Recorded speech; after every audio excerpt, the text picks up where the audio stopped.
Well, we're here again with the Unlearning Curve podcast with me, Stuart Delony, Karl Forehand, and JD Forehand. And Karl's going to read out some stuff from the mailbag, some questions that we have, and we'd love to hear back from you guys. So if you want to send us stuff, good, bad, the other, us at theunlearningcurvepodcast@gmail.com. So, Karl, what you got for us? Yeah, so first of all, from Savannah, Savannah says the purity culture of the 90s and early 2000s has far-reaching effects, and I'm just now grieving and truly releasing the deeply embedded shame handed for me to carry. And I don't think I don't remember which episode that was in reference to or what triggered that for her, but that's certainly the thought we have on this podcast. That's huge. It affects all of us. Paul says, I'm an agnostic in the truest definition of the word. And he responded to the Facebook post, I know, but see Paul Bergman's testimony. No, that's the wrong word. Not testimony, his story, right? Okay. Another guy named Lewis said, I've managed to get a little better on my phobia, but I cannot hold a spider. That was in reference to JD's exposure therapy episode. So Ryan, let me give just a couple more, okay? The Franklin Graham, he said, I think you're right. He ordinarily, he's talking about Billy Graham and was a forerunner along with people like Billy Sunday. The fear-based sermons worked to make him more popular. And so he was agreeing with us, I think, in that comment. Well, then he's correct. Right. So Suzanne of the Alpha Male episode, the oppression has been great. I see it now. The challenge for all of us is to come to see it for what it is rather than trying to fit in. Once we see it, oh my. I love that we have intelligent audience. It really makes me happy all the time. I say I have intelligent, smart friends, but there's more maybe we could do later. We're going to kind of have a discussion, right? Yeah, well, we'd kind of talk through that this is going to be a little bit like a church potluck. You're going to have just a variety of a bunch of stuff that we're talking about here today. So we're going to, I guess, miscellaneous episode that we're going here through. Karl, you mentioned talking about the No Kings. Yeah, we went to a No Kings protest in St. Joseph, Missouri. We've been by there. We shop there and so on. So we're interested in St. Joseph, Missouri. It's near us. We used to go to church there and so on and so forth. So we've seen demonstrations before, but they're nothing like the Snow Kings. Last Saturday was about 750 people. It's huge for where we're at. So really attended well. And I also heard the military birthday surprise kind of fell flat, and depending on which news station you listen to, I suppose. But it was, for some reason, it was a big deal to us to go to that. The military parade? No. I would say something I don't want to record it. It just seemed real significant. We saw the gay pastor that we've talked about that's been persecuted in that town. He was there, and his husband. It was really I actually heard people like helping people because it was like the first time to a protest. What do you do? What do you not do? But they had organizers, and it was done very well, peaceful. Anyway, it's really sad. The other things that happened on that day, right, where some state lawmakers were attempted murder of those people. But it was just a real significant day. I think I remember it. Yeah, I mean, the estimates for 5 million people across the U.S. I think over 2,000 protests in small towns, big towns, everywhere. My wife and I went to the one in Chapel Hill, and it's awesome to be able to see, because like Chapel Hill, like that's where University of North Carolina is, and during the summer months, there's like students are gone for the most part. But it was cool seeing like young people just from the community showing up for this.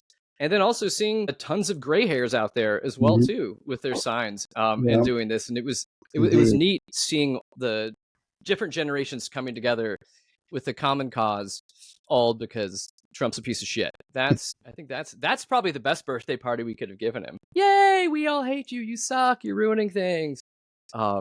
No, the military parade made me happy just watching the shots of like Trump like looking bored out of his mind. That I also gave me like some this, joy. Maybe like asleep. 100-year-old tanks just like squeakily rolling down the street. Mm-hmm. It's such a Yeah. good visual. Yeah, we didn't get too many fingers or opposition. There's a lot of honks, which honks mean Mhm. good. But a few people that wrote by and said something. But most of it was people in really large trucks that wanted to spin out in front of us. And there's Mhm. only 3 or 4 of them. They kind of kept coming around. And there's a couple of military vehicles that were unlicensed and 90 years old, like JD said about the parade. I mean, it seemed like it had good support. I don't know why all those Mhm. people don't go vote the right way and thing like that, but it was encouraging, at least. Yeah, one thing I found interesting, because I lean towards being more of an introvert than an extrovert. Mm-hmm. You know, I can play an extrovert on TV, but in real life, I don't get my energy that way, like in Yeah. crowds. And like, as my wife and I were processing it, like I was realizing this is for the introverts out there with because there's gonna be more. I think there is more No Kings protests coming in July, and sometimes as an introvert, it feels like you don't need that. Like for me, I was going to show up not because it gave me anything or I needed it, but just because I believed like in the numbers and being out there. But it was fantastic watching people get so amped up because they did need that. Like they needed the speeches, they needed the solidarity, they needed all those kind of things. And so I think sometimes, even though it's not something like I already know where I stand, I already know, and I speak out against it. And it's one of those things where I was almost asking myself, well, do I really necessarily need to be here doing this? Because it doesn't feed me the way I was watching it feeds other people. But I think just us showing up would be my little shout out to the introverts. Just get out there. Other people just need to see you there too, and your presence can help others in it. And it can be good for you too. I mean, it can get you out of your comfort zone, and again, get you in those kind of dialogues that may be useful for yourself or maybe useful for other people. I think it's good. And for me, those kind of things are like, it's kind of one of the reasons why I do photography, because like it gets me out there where I'm like, okay, I got to interact with people, even though I don't want to, but like, again, it's good for me, and like, hopefully there's some sort of benefit for someone else. And again, it's just, it's good to have that like solidarity and community. Yeah. And it's always neat to just see people in the community like that you're in, just seeing that many people show up and going like, okay, things feel dire, things feel insane for what's happening, things feel out of control, but it's awesome to see a bunch of pissed off people and a bunch of creative signs that rip on the orange bastard. I just find it objectively funny too. It's not as hard for people like us that are white, but to see someone like you, I think, is encouraging. So I think about, if I'm disabled, then if someone else sees me, right, and I get something out of seeing other people that are in the same situation I'm in. Which solidarity.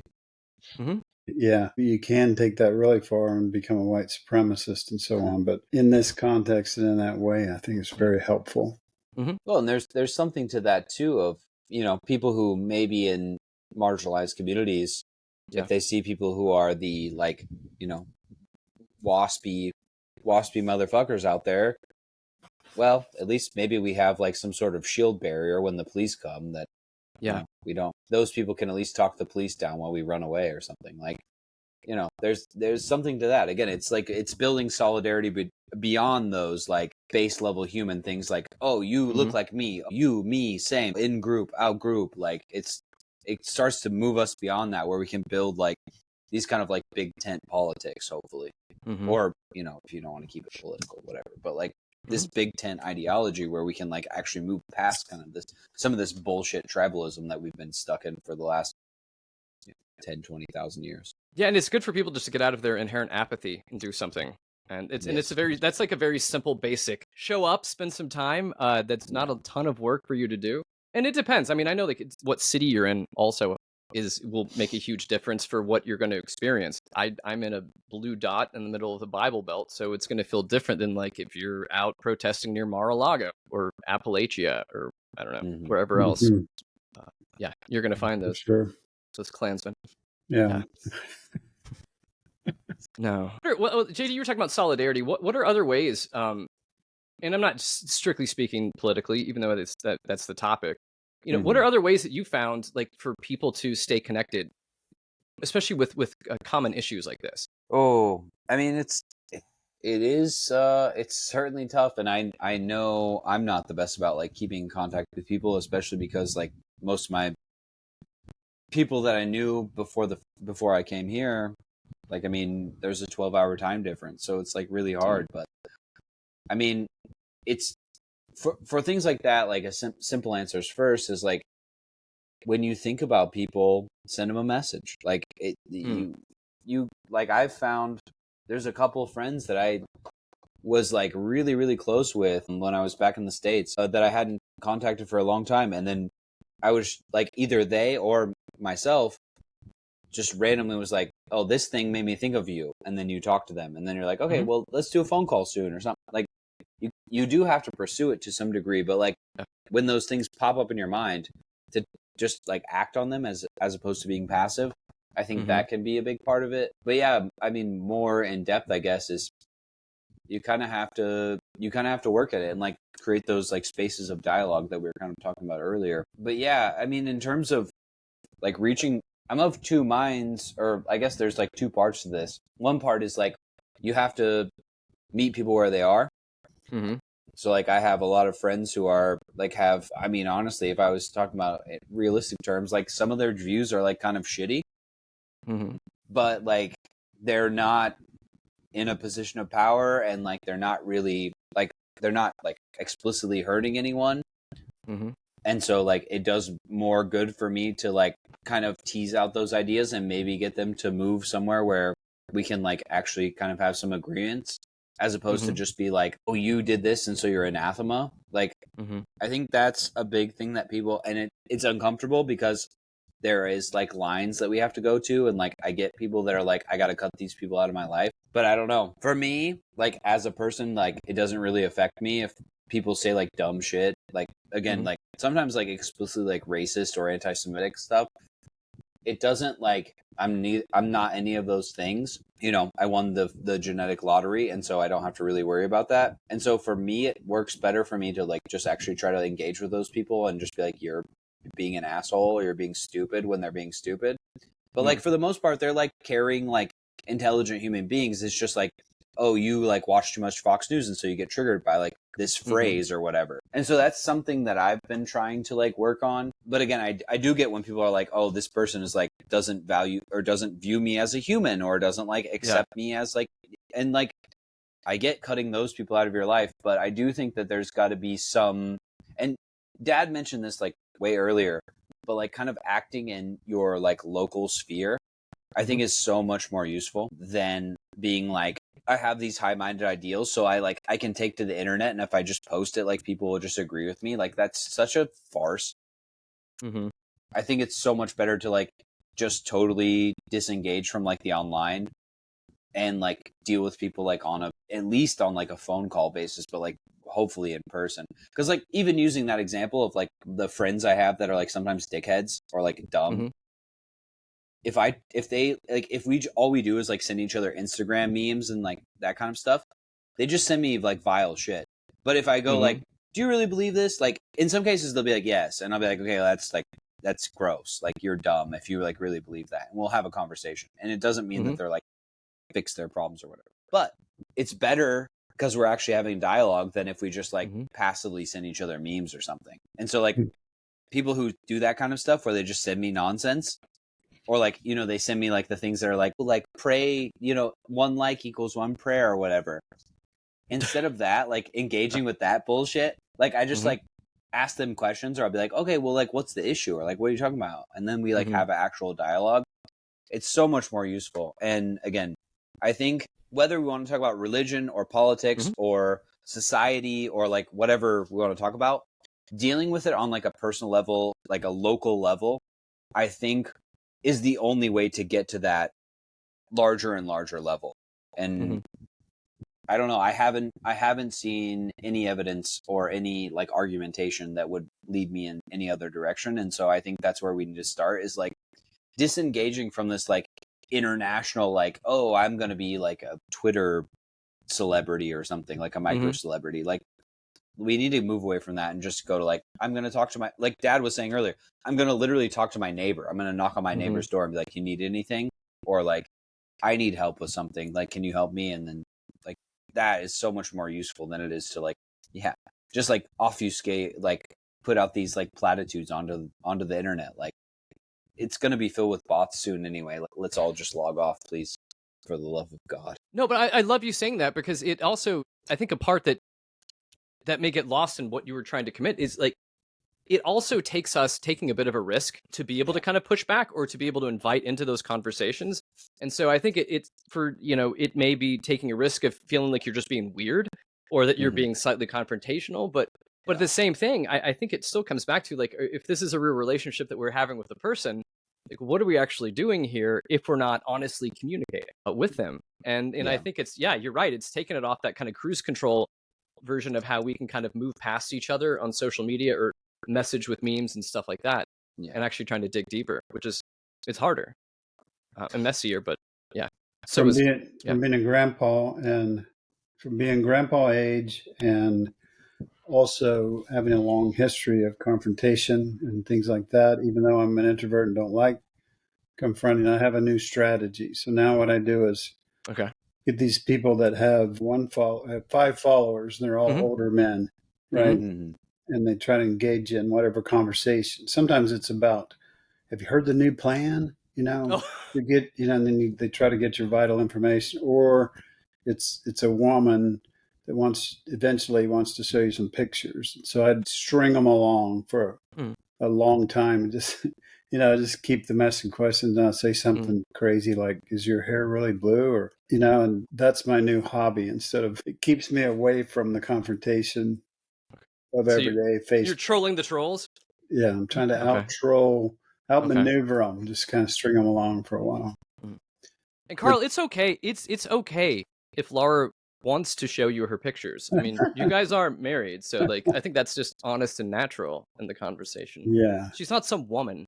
Yeah. Thanks, Stuart. Okay. I think it is some, I think, but even that, like, I think we have to like even work on that. Like, we gotta get to where we can actually like meet people in person, because I don't know, like phone calls I think is better than online, but like in person, like it's so much like encapsulated in like the idea of like the keyboard warrior that's just like, oh, I'll fuck you up, bro. And it's just like you meet that person like face to face, and they're just like, oh, hey, nice to meet you. And it's like, okay, this is like it's all just an act. Like we have to get past, because we have to like take off these masks, and online it's like so easy to do that behind like all the like, I mean, my Facebook and stuff is like all not my real name and stuff. Like I could just say whatever I wanted. It doesn't matter.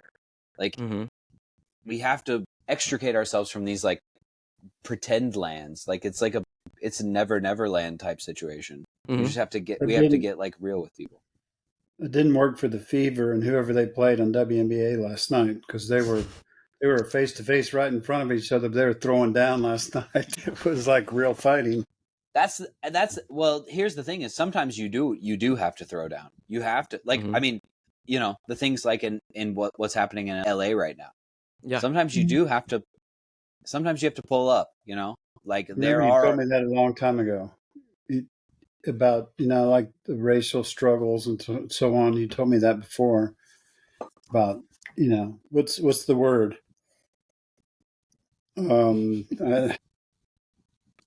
Coconut. I don't know. You have to give me a little bit more specifics. I don't know what it's called, but civil disobedience, or that kind of pushback, the stronger pushback than just we want to do it in the quietest, most inoffensive way, right? Sometimes, I mean, that's the governor, Tim the governor from Minnesota is saying now we need to get a little meaner, and I don't think he's meaning be mean to people. I'm saying it's all right to get emotional. It's all right to get mad. It's all right to get, raise your voice. It's all right to have a confrontation.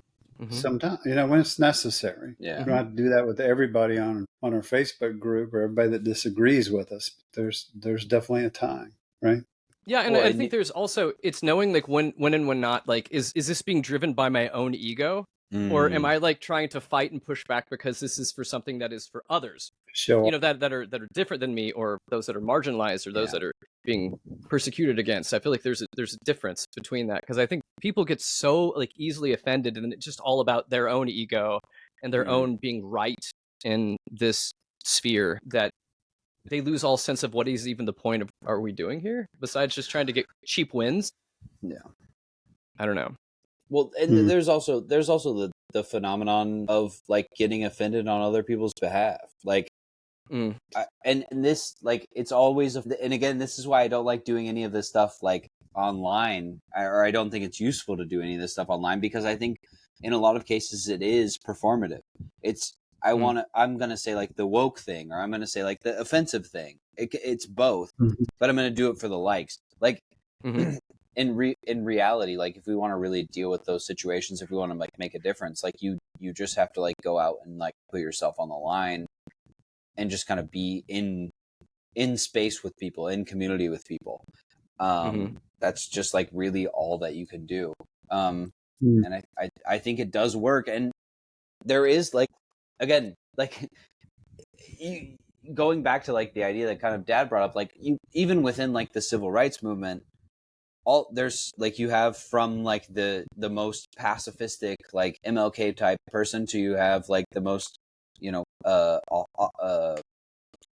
like threatening violence of like Malcolm X at his most radical. Like, but both those things may be necessary. I would argue that they are, because one kind of reinforces the other. But like, unless you like, you can, but if you do that online, that's exactly what the people in power want you to do, because like online, it doesn't matter, because it's just who's going to respond to you, a bunch of bots, or like people who are also like in their little cubby hole that are just shouting into the void because everyone's disenfranchised and everyone's pissed off and everyone's feeling shitty.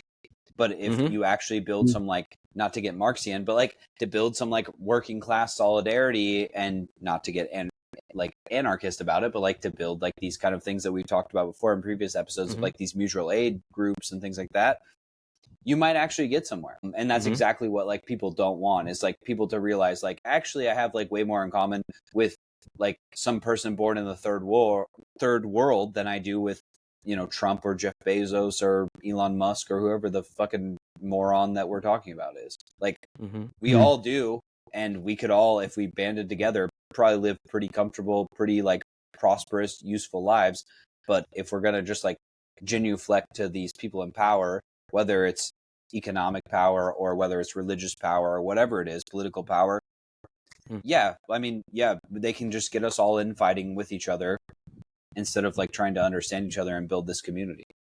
And so don't let them win. Because I think that can keep us in place too. That just the bickering and people feeling like they're accomplishing something when they're actually doing nothing real in the world in these scenarios. But I think what you're it's ultimately we have to invest somewhere. So I think it's picking places to invest ourselves, whether it's people, whether it's causes, whether it's something that matters, but it's just us getting off our asses to do it. And I don't think the world doesn't need a whole bunch more keyboard warriors. Well, and again, it doesn't have to be like ostentatious. It doesn't have to be, I'm like, carrying a tennis racket to lob tear gas canisters back at LAPD. It can be, my neighbor needed a cup of sugar, to quote Outkast, I am your neighbor, lend me some sugar. Hey, we like that's so much more than I'm your neighbor, give me some sugar. He was cleaning it up. Here. Could be either one. Sorry, Diddy. As long as it's not the cool boy. But anyway. But again, I think it's so much more useful, and it's so much more, you get so much more out of it, like actually helping someone, than just like getting a couple likes. Because like it's honestly, I think in 20, 30 years, we're going to realize that like this whole like social media thing is a drug. Like it's absolutely just like, I go there and I say like, whatever it is, even if you're doing it for a good reason and you're doing it to like, whatever, to ostensibly build like a movement and solidarity, it's all chasing a high. It's chasing this dopamine rush that you get from people giving you likes. And it's not good. It's not healthy for your mental health, and it's not good for actually building, because the people that engage with it, they're doing the thing that we've all done where you get on Instagram Reels and you just go, oh, I like, next video. And then 2 hours later, you've just realized you've looked at videos for 2 hours and you didn't get anything out of it. You don't even know what you looked at, because we're literally going into like this weird, like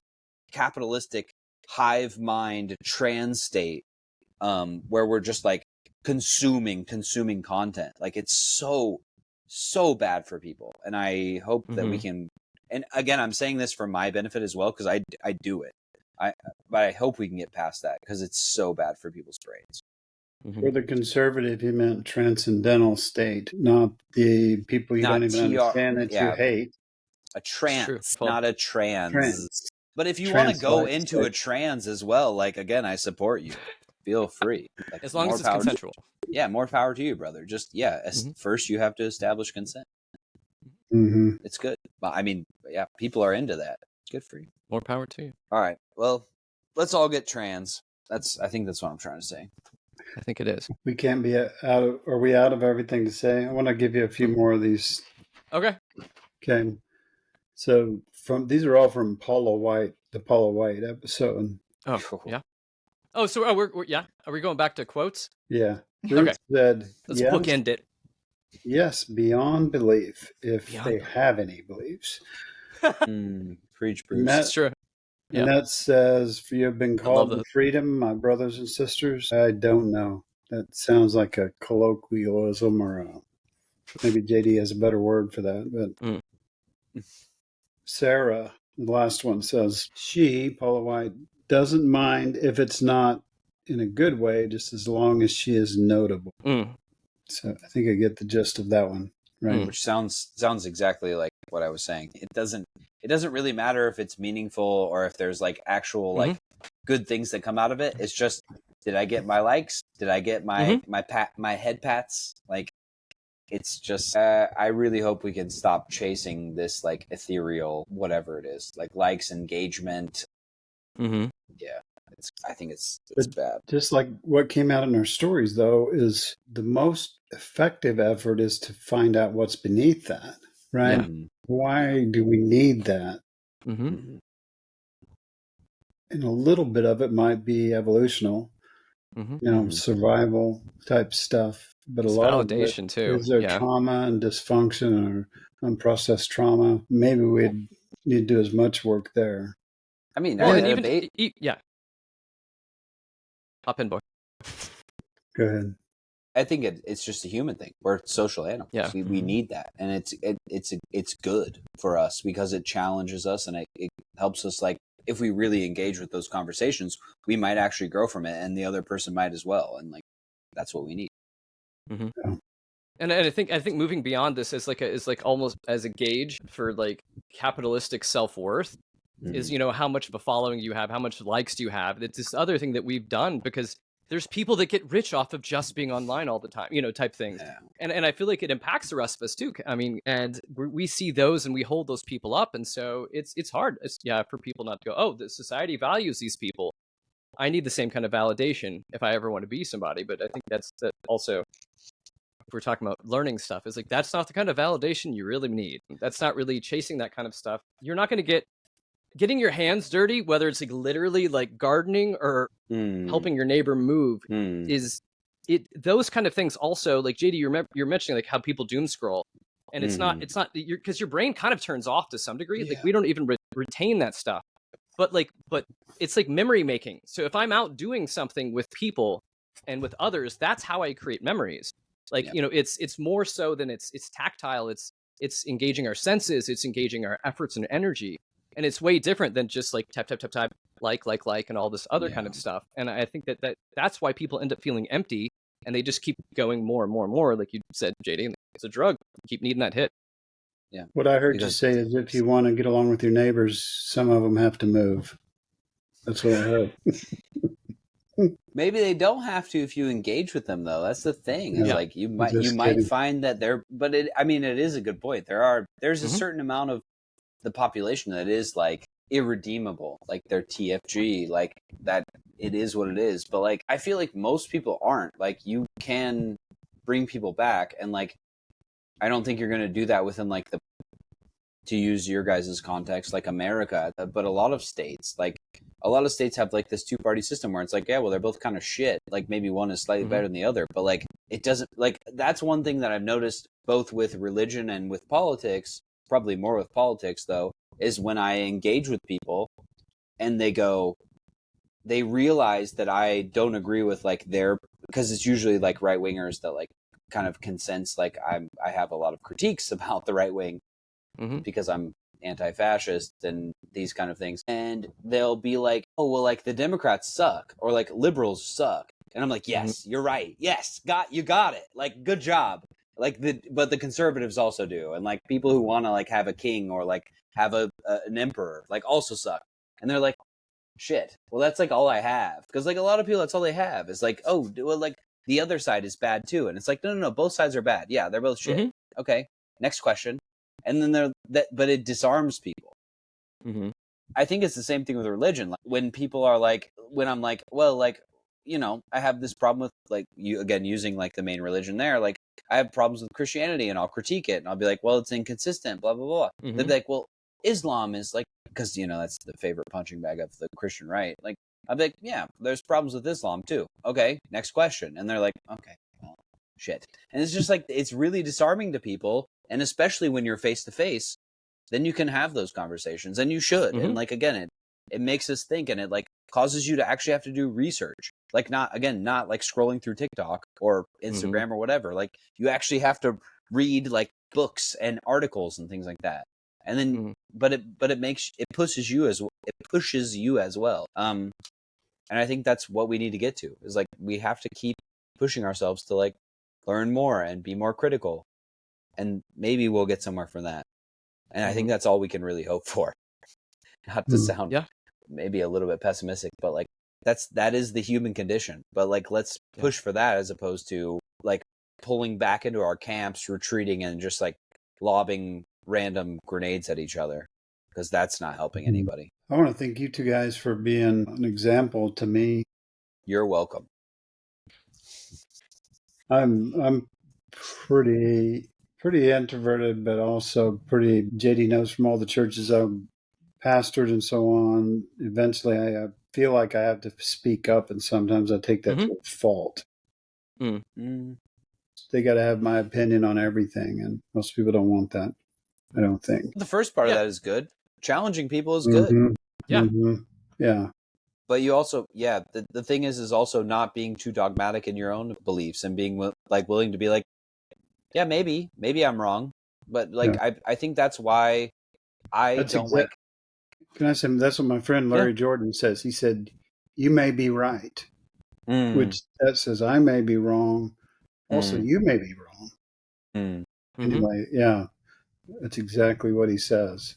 I think it's also just how tightly we hold stuff in these situations. I think there's people that just come in and it's just like, it's just nothing. You're not prying anything out of here. Yeah. But other people that are coming into it with an open hand is very, very different. But I think also having the discernment between those two with people, because it's being able to have that sniff test where you're like, okay, yeah, this conversation is not going to go any deeper with this human, and it's just not going to be productive. Okay, move on.